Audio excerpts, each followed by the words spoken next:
Jean-Michel Aulas qui continue de faire parler de lui. Selon le journal L'Équipe, son comportement des derniers jours ne plairait pas aux autres patrons des clubs français. Ses sorties sont jugées trop nombreuses dans les médias ces derniers temps et parfois contradictoires. Comme en soutenant Amiens et son souhait d'une Ligue 1 à 22 clubs l'an prochain, alors que JMA milite depuis des années pour un championnat à 18. Aulas sous la menace, titre ainsi le quotidien. D'après les informations de L'Équipe, plusieurs présidents de Ligue 1 réfléchiraient à mener une action symbolique contre lui. Celle-ci pourrait avoir lieu lors du prochain collège des clubs de Ligue 1, ce vendredi. Certains de ses homologues, dont Jacques-Henri Hérault, envisageraient de demander sa destitution du poste de président de ce collège. Affaire à suivre.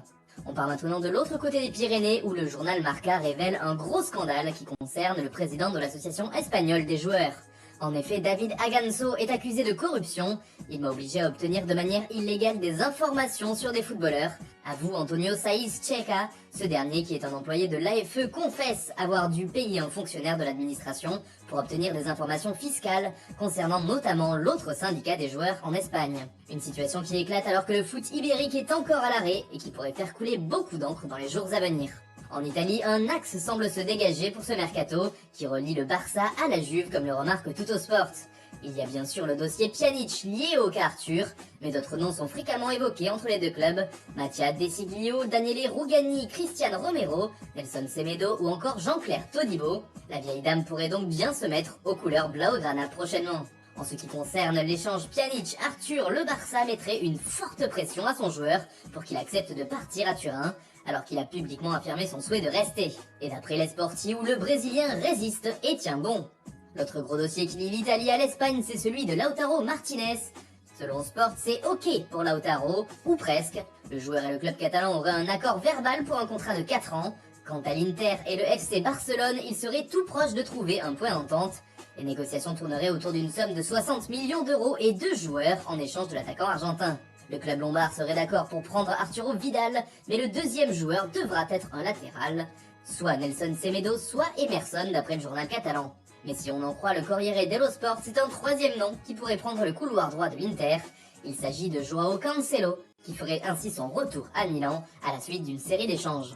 Toujours en Espagne, mais à propos du Real Madrid maintenant, Eden Hazard est la meilleure recrue pour la Casablanca, explique AS ce mardi.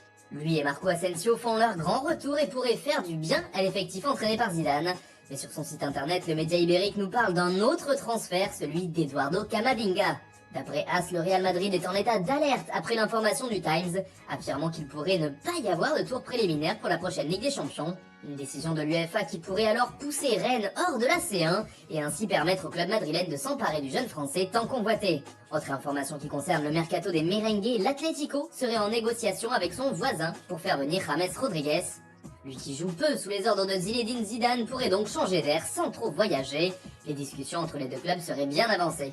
Enfin, on termine ce tour de la presse par l'Angleterre. Le chef exécutif de la Première Ligue, Richard Masters, a pour la première fois admis que l'arrêt du championnat pouvait être une option, comme le rapporte le Daily Express. Celui-ci a déclaré que si tous les clubs ne se mettaient pas d'accord, alors il n'y aurait pas d'autre solution que d'arrêter définitivement la saison et de dire adieu à la reprise du championnat. Une nouvelle qui fait forcément grand bruit outre-Manche, mais l'autre information du jour, c'est celle qui concerne Manchester United. En effet, comme le rapporte le tabloïd, les Red Devils sont tout proches de boucler l'opération Moussa Dembélé. Le quotidien britannique parle d'un transfert de 60 millions de livres, soit plus de 68 millions d'euros. Cela fait des mois que le club mancunien veut le faire venir et le surveille de près. La direction du club anglais compte bien profiter de l'absence de compétition européenne à l'OL pour faire signer le français qu'elle attend comme le nouveau Lukaku.